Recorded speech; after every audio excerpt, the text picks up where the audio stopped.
तो कहानी की शुरुआत में हमें एक किंगडम दिखाया जाता है जिस पर वेंटर कोए नामी फैमिली की हुकूमत थी, जिसकी हेड यानी क्वीन थी हेल्डा। इस रॉयल फैमिली में हेल्डा के हस्बैंड और बच्चों के साथ उसके बहन भाई भी थे। हेल्डा कोई नरम दिल की मलका नहीं थी। उनके इस किंगडम में किसी को भी उनके हुक्म के बगैर कोई भी काम करने की इजाजत नहीं थी। अगर कोई रूल्स तोड़ भी देता तो उसे मार दिया जाता। हर साल उनके किंगडम में कलिंग नाम की एक सेरेमनी मनाई जाती थी, जिस सेरेमनी में रॉयल फैमिली के लोग 12 रेबल्स को अपने हाथों से मार देते थे। उन लोगों को मार देते थे जिन्होंने रॉयल फैमिली के रूल्स को फॉलो नहीं किया, और ये सब लाइव टेलीविजन पे दिखाया जाता था। खैर, कहानी आगे बढ़ती है और हमें मिलवाया जाता है बॉय नाम के एक लड़के से, जो अपनी माँ और अपनी छोटी बहन मीना के साथ रहता है। मीना और उसकी बहुत ज्यादा दोस्ती है। ये दोनों हर काम अपना एक साथ करते हैं। खेलना, पढ़ना, टीवी देखना, ये कह लें कि एक दूसरे से बहुत अटैच हैं। उनकी एक छोटी सी हैप्पी फैमिली थी जिसमें ये लोग बहुत खुश थे। पर एक दिन आया जब उनकी सारी खुशियां चली। वेंटर कोई फैमिली ने अपनी कलिंग सेरेमनी के अंदर बॉय की बहन और उसकी मॉम को मार दिया, जिसके बाद बॉय को भी उन्होंने नहीं बख्शा। उन्होंने पहले बॉय की जुबान काटी और उसके बाद उसे फांसी से एक दरख्त पे लटका दिया। सबको लगा कि बॉय मर गया, इसीलिए सब उसे वहीं लटका छोड़ गए। लेकिन बॉय की किस्मत अच्छी थी कि जंगल से गुजरने वाले एक शेमन की नजर उस पर पड़ गई। वो देखता है कि बॉय की सांसें चल रही हैं। वो बॉय को रेस्क्यू कर लेता है। कुछ देर बाद बॉय को पता चलता है कि ये शेमन भी उन्हीं लोगों में था जिन्हें वेंडर कोई फैमिली ने अपनी कलिंग सेरेमनी में मार देना था। लेकिन किसी तरह वो वहाँ से बच निकला। सिर्फ यही नहीं, ये शेमन उसकी मॉम के फ्रेंड भी थे। शेमन बॉय की जिम्मेदारी अपने ऊपर ले चुका था। वो बॉय की, उसकी मॉम और उसकी बहन की डेथ के सदमे से निकलने में मदद करता है। साथ ही साथ उसकी मार्शल आर्ट ट्रेनिंग भी शेमन ने स्टार्ट कर दी थी, ताकि कभी भी बॉय को अपनी हिफाजत के लिए किसी का सहारा न लेना पड़े। हर गुजरते दिन के साथ बॉय की ये ट्रेनिंग सख्त होती रही। इस मार्शल आर्ट को सीखने के बाद उसे हेल्डा को यानी अपनी मलका को मारना था, ताकि वो अपनी मॉम और अपनी बहन का बदला ले सकता। इस ट्रेनिंग के दौरान उसने क्या कुछ नहीं किया, क्या कुछ नहीं सहा। कई दिन वो भूखा रहा। अपनी भूख मिटाने के लिए उसने बग्स खाए, वो बांस पर चला, यहाँ तक कि शेमन ने उसे उसकी ट्रेनिंग के दौरान जिंदा कब्र में भी दफना दिया, जहाँ किसी का भी सांस लेना मुश्किल हो सकता था। लेकिन बॉय ने अपना ये टास्क भी मुकम्मल किया। अब क्योंकि बॉय किसी को सुन नहीं सकता था, कुछ बोल नहीं सकता था, तो दूसरों को समझने के लिए उसने लिप रीडिंग सीखी। यानी जब लोग बोलते थे तो वो उनके होंठों के हिलने से पहचान जाता था कि वो क्या कह रही है। इस सारे टाइम में उसे जो बहुत ज्यादा याद आता था वो थी उसकी बहन। शेमन ने उसे बहुत समझाया कि तुम्हें अपना पास्ट भूलना पड़ेगा, तुम्हें अपनी लाइफ में आगे बढ़ना पड़ेगा। शेमन की बात मानते हुए बॉय ने अपना तकरीबन पास्ट भुला दिया, लेकिन उसकी बहन, वो आज तक उसके जहन से नहीं निकली थी। उसे बार बार हेलुसिनेशंस होते थे, जैसे उसकी बहन उससे बातें कर रही है, और यही चीज उसे उसकी मिशन कंप्लीट करने में भी मोटिवेट करती थी। खैर, वक्त गुजरता है और काफी सालों बाद अब बॉय जवान हो चुका है। बॉय इस टाइम एक मजबूत, ताकतवर लड़का था जिसे कोई नहीं हरा सकता था, और ये सब हुआ था शेमन की ट्रेनिंग की वजह से। वक्त आ गया था कि बॉय अब अपने मिशन को पूरा करता, यानी हेल्डा से अपनी मॉम और अपनी बहन का बदला लेता। लेकिन इससे पहले शेमन उसका खुद इम्तिहान लेता है। इन दोनों में कमाल की फाइट दिखाई जाती है।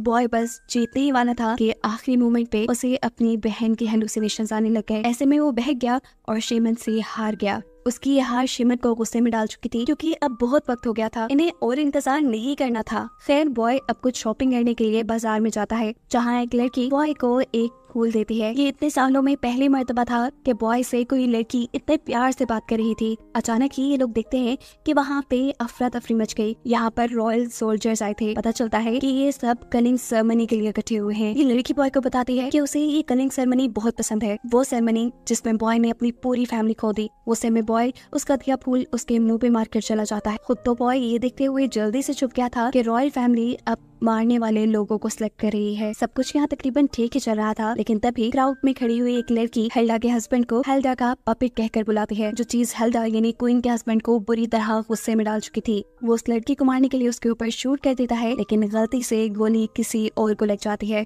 और कोई दूसरा उसकी जगह मारा जाता है। ये देखते हुए यहाँ खड़े हुए लोगों में भगदड़ से मच गई। लोगों ने रॉयल फैमिली के ऊपर ही हमला करना शुरू कर दिया था, और इस चक्कर में वो उनके सोल्जर से भी लड़ गए थे।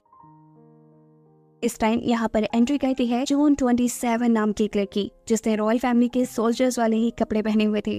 इस लड़की के हाथ में एक तेजधार चाकू था, जिससे वो यहाँ मौजूद हर उस आदमी को मार देती है जिसने यहाँ अफरा तफरी मचाई हुई थी, जो रॉयल फैमिली या रॉयल गार्ड्स को मारने की कोशिश कर रहा था। ये देखते हुए बाकी सारे लोग डरकर यहाँ से भाग गए, और अब मसला ये हो गया कि रॉयल फैमिली की कलिंग सेरेमनी के लिए इन्होंने अभी तक सिर्फ 6 लोगों को सिलेक्ट किया था। 6 लोग बच गए, लेकिन मजबूरन अब इन्हें महल वापस जाना पड़ा था। ये लोग नहीं जानते थे कि दूर खड़ा बॉय नाम का एक लड़का इन्हें देख रहा था। आज इतने बेकसूर लोगों को मरते देखकर उसके अंदर का जुनून जा गया। उसने फैसला कर लिया था कि वो हेल्डा को आज ही मारेगा। इसलिए वो रॉयल फैमिली के ट्रक में घुस जाता है ताकि वो रॉयल फैमिली तक ही नहीं हेल्डा तक पहुंच जाए। घर जाने पर हम देखते हैं कि हेल्डा के हस्बैंड और भाई के ऊपर हेल्डा की बहन बहुत ज्यादा गुस्सा हो रही थी, क्योंकि उन्होंने शहर में बहुत कैओस भी मचा दिया था और अपनी सेरेमनी के लिए 12 लोग भी इकट्ठे नहीं किया थे। ये दोनों ही एक दूसरे के ऊपर इल्जाम लगाना शुरू कर देते हैं कि ये मेरी वजह से नहीं, इसकी वजह से हुआ है। लेकिन हेल्डा की बहन यहाँ उन्हें चुप करवाती है और कहती है, सुनो मेरी बात, अभी के अभी जाओ और कहीं से भी 6 लोगों को पकड़ कर लेके आओ। दूसरी तरफ हम देखते हैं कि बॉय अब रॉयल फैमिली के वेयर हाउस के अंदर घुस चुका है। वो सबसे छुपते हुए आगे बढ़ रहा था, लेकिन यहाँ पर उसे दोबारा से अपनी बहन के वियन आ जाते हैं, जो वियन उसे उसके मिशन से भटका देते हैं और वो बेचारा आ जाता है सोल्जर्स की नजर में। इससे पहले कि ये बॉय को मार देते, यहाँ पर बॉय अपनी स्किल्स दिखाता है और अपनी मार्शल आर्ट के जरिए एक एक करके इन सब को मारना शुरू कर देता है। बॉय एक था और ये सोल्जर्स बहुत ज्यादा, कितनों को भी मारता, एक के बाद एक आते ही जा रहे थे। आखिर थक कर बॉय एक टेबल के नीचे छुप जाता है, जहाँ उसे बैशो नाम का एक आदमी मिला। इस आदमी को यहाँ बंदी बनाकर रखा गया था। वो बॉय से कहता है कि अगर तुम मुझे यहाँ से आजाद कर दो तो मैं तुम्हारी मदद करूंगा। बॉय उसके लिप्स के जरिए उसकी बातों को समझते हुए उसकी जंजीर तोड़ देता है, जिसके बाद ये दोनों मिलकर यहाँ खड़े हुए सभी सोल्जर्स को मार डालते हैं। इसके बाद ये लोग यहाँ पर हेल्डा के हस्बैंड को पकड़ लेते हैं। उसे टॉर्चर करके वो हेल्डा का पता चला रहे थे। इतनी मार खाने के बाद वो बता ही देता है कि हेल्डा और पूरी कॉय वंडर फैमिली आज अपने मेंशन में ही रहेगी और वहाँ पर अपनी कलिंग सेरेमनी को सेलिब्रेट करेगी। ये सुनने के बाद बॉय उसे मारने ही वाला था, लेकिन ये आदमी कहता है, रुको मेरी बात सुनो, मैं बाकी कॉय वंडर फैमिली की तरह जालिम नहीं हूँ। सच पूछो तो मुझे भी ये कलिंग सेरेमनी बिल्कुल नहीं पसंद। अगर तुम मेरी जान बख्श दो तो मैं तुम्हारी मदद करूंगा मेंशन के अंदर तक तुम्हें ले जाने में। अब बंदा तो ये काम का था, लेकिन गलती से बॉय के साथ ही से उसके मुंह के ऊपर एक भारी मशीन गिर जाती है, जिससे उसकी यही मौत हो गई। उसके मरने के बाद ये लोग यहाँ से निकलने का रास्ता ढूंढने लगे, लेकिन अचानक इनके ऊपर कोई गन पॉइंट कर लेता है। इससे पहले कि वो बॉय को मार देता, बॉय का साथी बैशो इस आदमी को रोक देता है। पता चला है कि ये लड़का बैशो का दोस्त है, जो यहाँ बैशो को बचाने आया था। असल में इस आदमी को भी रॉयल फैमिली पकड़ के लेके आई थी, लेकिन किसी तरह वो उनके चुंगल से निकलने में कामयाब हो गया। इन्हीं के साथ बैशो की वाइफ को भी रॉयल फैमिली ने पकड़ा था, जिससे अब वो कत्ल कर चुके थे। ये सुनते ही बैशो आंसुओं से रोने लगा और अब उसने कसम खा ली थी कि वो यहाँ पे किसी इंसान को जिंदा नहीं छोड़ेगा। ये तीनों मिलकर अब महल के अंदर जाने का प्लान करते हैं। अंदर जाने के लिए इन्हें कोई पहचान तो चाहिए ही थी, तो बॉय शेफ का और ये दोनों लड़के गार्ड का कॉस्ट्यूम पहन लेते हैं। बॉय मेंशन के अंदर चला जाता है, जहाँ उसे दोबारा अपनी बहन के वियन आने लगे। वियन में उसकी बहन उसे यहाँ पे रखी हुई चीजें टेस्ट करने को कहती है। बॉय भी यहाँ की रखी हुई चीजें उठाकर खा लेता है। आज से पहले उसने इतना मजेदार खाना कभी नहीं खाया था। एक के बाद एक वो यहाँ बहुत सारी चीजें खा गया, लेकिन तभी बैशो उसके पास आता है और उसे कहता है कि तुम यहाँ अपने मिशन पे आए हो, ये क्या करने लग गए। बॉय अब किचन के अंदर जाता है। उसने किचन में जाते ही अपने शेफ वाले कपड़े उतार दिए। शेफ भी उसे ऐसा करते देख चुके थे, इसलिए कि सेकंड में वो भी जैसे लड़ने को तैयार खड़े थे। वो यहाँ अपनी अपनी नाइफ्स उठा लेते हैं, लेकिन बॉय के सामने कोई भी नहीं टिक पाया। एक सेकंड में वो ग्रीटर की हेल्प से यहाँ तीनों को मारते हुए आगे बढ़ जाता है। किचन से निकलते हुए वो अब महल के हॉल में पहुंच गया था, जहाँ जाते ही वो सबसे पहले छुरी के जरिए यहाँ गार्ड का गला काट देता है, जिसके बाद अब डाइनिंग पे उसे हेल्डा नजर आती है। बिना सोचे समझे उसने एक ही बार में हेल्डा का सर उसके जिस्म से अलग कर दिया। ये सीन देखकर सभी बुरी तरह डर गए। बॉय ने अब वो सर उठाया तो उसे पता चला कि ये हेल्डा का नहीं था, यहाँ पर कोई और लड़की बैठी हुई थी। इतनी देर में यहाँ पर हेल्डा का भाई आता है और उसे बताता है कि हम पहले ही जानते थे हेल्डा को मारने के लिए उसके पीछे कोई पड़ा है, जरूर वो यहाँ तक भी आ जाएगा, इसीलिए हमने ये सारी चाल चली। हमें पता था कि तुम यहाँ तक जरूर आ जाओगे और अब तुम हमारे चुंगल में हो, अब तो हमसे बचकर नहीं जा सकते।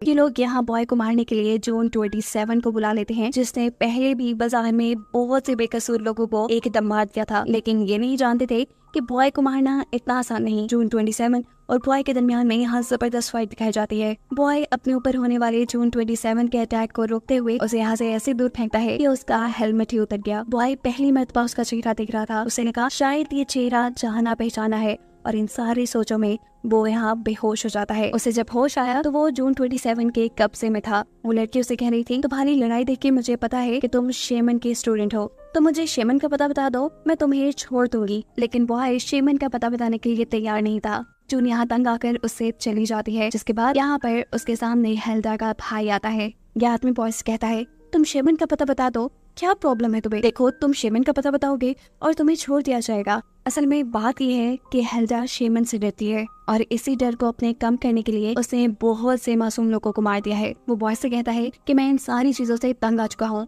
मैं इन सारी चीजों को बंद करना चाहता हूँ, प्लीज इस काम को मेरे लिए आसान बना दो, तो मुझे शेमन का पता बता दो, ये सारी चीजें बंद हो जाएंगी। लेकिन ये सब सुनने के बाद भी बॉय उसे शेमन का पता देने से इनकार कर गया था। तंग आकर अब हेल्डा का भाई उसे एग्जीक्यूशन रूम में ले जाता है, उस रूम में जहाँ पर कलिंग सेरेमनी होती है, जहाँ पर लोगों को मारा जाता है। जिसके बाद यहाँ पर हेल्डा की बहन आकर उसे एक कॉलर पहना देती है और उसे कहती है, तुमने हमारे फैमिली मेंबर को मारा है, अब देखना मैं तुम्हारा वो हाल करूंगी कि तुम दुनिया के लिए मिसाल बनकर रह जाओगे। खैर, अब यहाँ कलिंग सेरेमनी शुरू हो जाती है और हम देखते हैं कि हेल्डा स्पीच देने के लिए खुद स्टेज पे आई है। सब कुछ बिल्कुल ठीक चल रहा था, लेकिन अचानक ही हेल्डा की तबीयत खराब हो गई। उसके जहन में पता नहीं क्या चलने लगा कि अचानक उसने गन सामने मौजूद क्राउड के ऊपर तान दी। इससे पहले कि वो कुछ बुरा कर देती, हेल्डा की बहन यहाँ आकर सब कुछ संभाल लेती है और उसे यहाँ से ले जाती है। अब उनकी सेरेमनी शुरू हो चुकी थी और एक के बाद एक लोगों को मारा जा रहा था। बॉय के भी हाथ पांव बंधे हुए थे, वो भी अब डर रहा था क्योंकि अगली मरने की बारी उसकी थी। इस टाइम पे बॉय अपनी जेब में रखा हुआ एक तेज पत्थर निकालता है जिससे वो अपने हाथ काट चुका था। फ्लैशबैक में दिखाया जाता है कि ये पत्थर उसे हेल्डा के भाई ने दिया था, जिसने बॉय से ये भी कहा था कि वो इन सारी कलिंग सेरेमनी से तंग आ चुका है। मॉनिटर के पास खड़ी हुई हेल्डा की बहन, जो कि ये सारी सेरेमनी लॉन्च करती थी,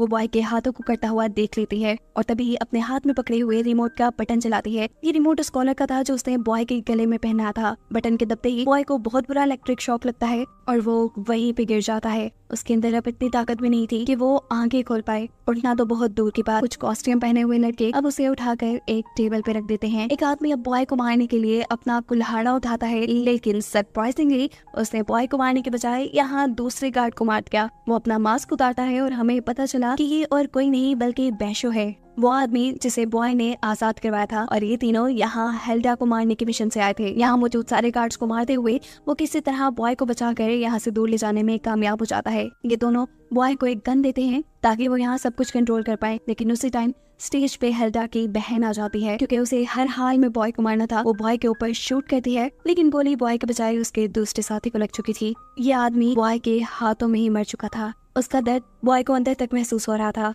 दूसरी तरफ वो लड़की अब दोबारा गन चलाती है बॉय को मारने के लिए, लेकिन इस टाइम बॉय को बचाने के लिए बैशो उसके सामने आ जाता है और वो भी मारा जाता है। इससे पहले कि ये औरत बॉय को भी मार देती, बॉय भागते हुए यहाँ से दूर चला जाता है। सीन कट होकर हम देखते हैं कि बॉय ने उस लड़की को ही पकड़ लिया था और अब वो उसे कैमरा के सामने लेके आ रहा था। बॉय सभी लोगों के सामने वेंडर को फैमिली के मेंबर को मारना चाहता था। वो इस लड़की को मारना चाहता था, लेकिन ये लड़की हंसते हुए कहती है, तुम्हें क्या लगा कि तुम ऐसा करोगे तो क्या हमारा प्लान फेल होने लगेगा? ये तो सिर्फ हमारी टीवी रेटिंग्स बढ़ा देगा। उसे में बॉय उसके सर पे यहाँ पे पड़ा हुआ कैमरा मार देता है और वो लड़की यही मारी जाती है। बॉय अब हेल्डा को मारने के लिए बैक स्टेज यानी महल के अंदर जाने लगा और वहाँ उसे गिरा हुआ मिला हेल्डा का भाई। वो बताता है कि उसकी अपनी ही बहन, जिसे अभी बॉय ने मार दिया है, उसने मेरा ये हाल किया क्योंकि मैंने इन्हें धोखा दिया था तुम्हारी मदद करके। इसके बाद ये आदमी इन्हीं हेल्डा का भाई उसे बेसमेंट की चाबियां दे देता है जहां हेल्डा छुप कर बैठी थी। ये चाबियां लेते ही वो इस आदमी को मारना चाहता था, लेकिन यहाँ दोबारा बॉय को उसकी बहन के बयान आने लग जाते हैं। उसकी बहन उसे समझा रही थी, इसे नहीं मारो, इसने तो तुम्हारी उस वक्त मदद की जब तुम्हारे साथ कोई भी नहीं था, लेकिन बहुत से बुरे काम तो इसने भी किए हुए थे। इस मर्तबा बॉय को डिस्ट्रैक्टेड नहीं होना था। वो अपने जहन में सोच लेता है कि उसकी बहन मारी गई और जैसे ही वो ये सोचता है उसके सारे हेलुसिनेशंस गायब हो जाते हैं, जिसके बाद वो बहुत ही बुरे तरीके से तलवार से इस आदमी का भी कत्ल कर देता है। जिसके बाद अब बॉय लिफ्ट के जरिए बेसमेंट में जाने लगा था। लिफ्ट की एलईडी में उसे हेल्डा का एक वीडियो मैसेज मिलता है जिसमें वो कह रही थी कि अगर तुमने यहाँ आने की कोशिश की तो बिना किसी वजह के मारे जाओगे। बॉय उसे समझाना चाहता था कि वो अपनी बहन का बदला लेने के लिए आया है। ये समझाने के लिए वो अपनी बहन की ड्राइंग निकालकर कैमरा के सामने करता है, जो देखते हुए यहाँ हेल्डा की फीड कट हो जाती है। एकदम से अब लिफ्ट का डोर खुलता है जहाँ अब बॉय के सामने बहुत से गार्ड्स थे, जिन सब का सामना अकेले बॉय को ही करना था। लेकिन हैरानी की बात ये कि इन सब गार्ड्स ने उसे मारा नहीं। अब जून 27 बॉय के पास आती है और उसे बताती है कि हेल्डा उसका इंतजार कर रही है। जहाँ जाते ही बेसब्री से हेल्डा उसके गले लग गई। हेल्डा उसे प्यार करने लगी थी। बॉय को कुछ समझ नहीं आ रहा था कि यहाँ क्या हो रहा है। अचानक उसकी नजर यहाँ पे रखी फैमिली फोटो में जाती है। वो ये देखकर शॉक था कि वो खुद उस फैमिली फोटो में था। उसका सर बुरी तरह चकराने लगा था।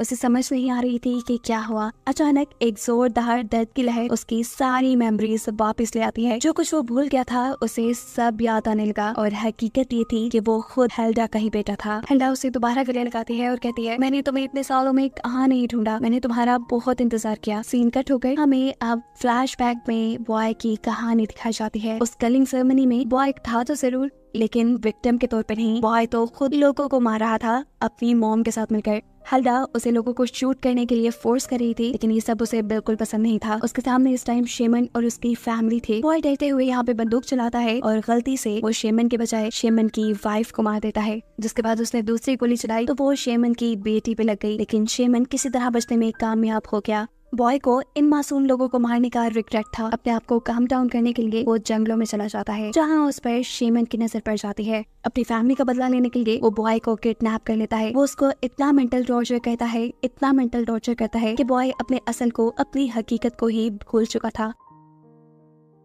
वो बॉय की जुबान भी काट चुका था और उसने उसकी सुनने की सारी सलाहियतें भी खत्म कर दी थी। शेमन ने बॉय के जहन में अपनी मर्जी की स्टोरी बिठा दी कि बॉय की पूरी फैमिली को हेल्डा ने मारा है। हेल्डा की वजह से आज उसकी लाइफ इतनी बुरी हुई है। असल में शेमन ये चाहता था कि वो हेल्डा के अपने बेटे से अपना बदला ले। ये सब बातें याद करने के बाद भी बॉय को कुछ ज्यादा खुशी नहीं हुई। उसे तो बल्कि शर्मिंदगी महसूस होने लगी थी कि क्या वो इतनी बुरी, इतनी जालिम फैमिली का हिस्सा था। यहाँ हेल्डा अब उससे उसकी बहन को मिलवाती है, जो और कोई नहीं बल्कि है जून 27, जिसने आज उसी के सामने बहुत से बेकसूर लोगों को मारा है। क्या जून भी अपना हेलमेट रिमूव करती है। वो भी अपने भाई को इतने लंबे अरसे के बाद देखकर बहुत ही ज्यादा इमोशनल हो रही थी। इस टाइम हेल्डा बॉय को बताती है कि वो इतने सालों से शेमन का पता इसलिए ढूंढ रही थी ताकि मैं शेमन को पकड़कर तुम्हें आजाद करवा सकूं। वो इस टाइम भी बॉय से शेमन का पता मांगती है ताकि वो उससे बदला ले सके, लेकिन बॉय अभी भी उसे शेमन का एड्रेस नहीं बताता, क्योंकि आज वो जो कुछ भी था शेमन की वजह से ही था। उसका इनकार सुनते ही हेल्डा गुस्से से पागल हो जाती है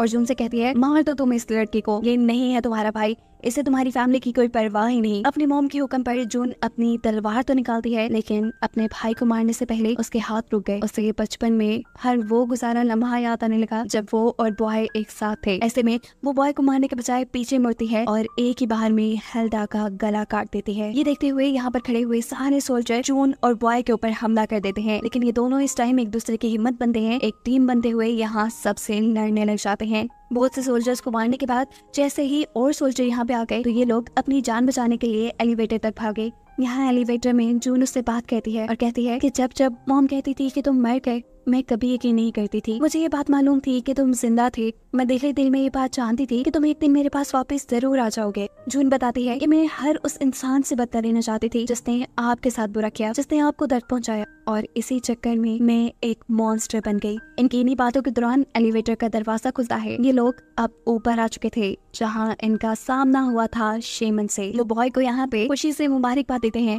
कि तुमने अपना मिशन आखिर पूरा कर ही लिया, लेकिन असल में बॉय का मिशन अभी पूरा नहीं हुआ। लेकिन शेमन कहता है तुम इस लड़की को भी मार दो, ये भी शैतान है। बॉय एक मिनट के लिए सोचता है और फिर शेमन को ऐसा करने से मना कर देता है, क्योंकि अब वो उसकी आखिरी फैमिली मेंबर थी। ये सुनते ही शेमन गुस्से से पागल हो जाता है और इन दोनों के ऊपर हमला कर देता है। उसका एक ताकतवर हमला जून को काफी दूर फेंक चुका था। जून का हेलमेट भी टूट चुका था और वो बहुत बुरी तरह जख्मी हुई थी। ये देखते हुए बॉय गुस्से में आ जाता है और अब अपने ही मास्टर पे, अपने ही शेमन के ऊपर हमला करता है। ये दोनों लड़ रहे थे, लेकिन अपने ही मास्टर से लड़ना आसान नहीं था, क्योंकि शेमन को उसकी सारी कमजोरियां, उसके सारे मूव्स पता थे। लेकिन यहाँ बॉय हार नहीं मानता और उससे लड़ता रहता है, जिसके बाद आखिर वो शेमन को गिराने में कामयाब भी हो गया था। शेमन को गिराते ही वो उसके गले का नेकलेस उतार देता है, जिसमें एक बहुत ही तेज धार पत्थर था। इसी पत्थर से वो उसके गले में स्टैब करते हुए उसकी भी जान ले लेता है। उनको मारने के बाद वो फौरन अपनी बहन के पास गया, जो बुरी तरह जख्मी थी। उसकी बहन उसे कहती है, बॉय तुम यहाँ से जाओ, तुम अपनी जान बचाओ, यहाँ लोग तुम्हें मार देंगे, तुम अपनी लाइफ जीने के लिए आजाद हो। लेकिन बॉय उसे यहाँ अकेला छोड़ जाने से मना कर देता है। वो अपनी बहन को सहारा देते हुए यहाँ से दूर ले जा चुका था। ये लोग अब मिलकर रहने वाले थे, बिल्कुल उसी तरह जैसे बचपन में उन्होंने हमेशा एक साथ रहने का प्रॉमिस किया था। और यही दिखाते हुए ये कहानी यहाँ खत्म हो जाती है।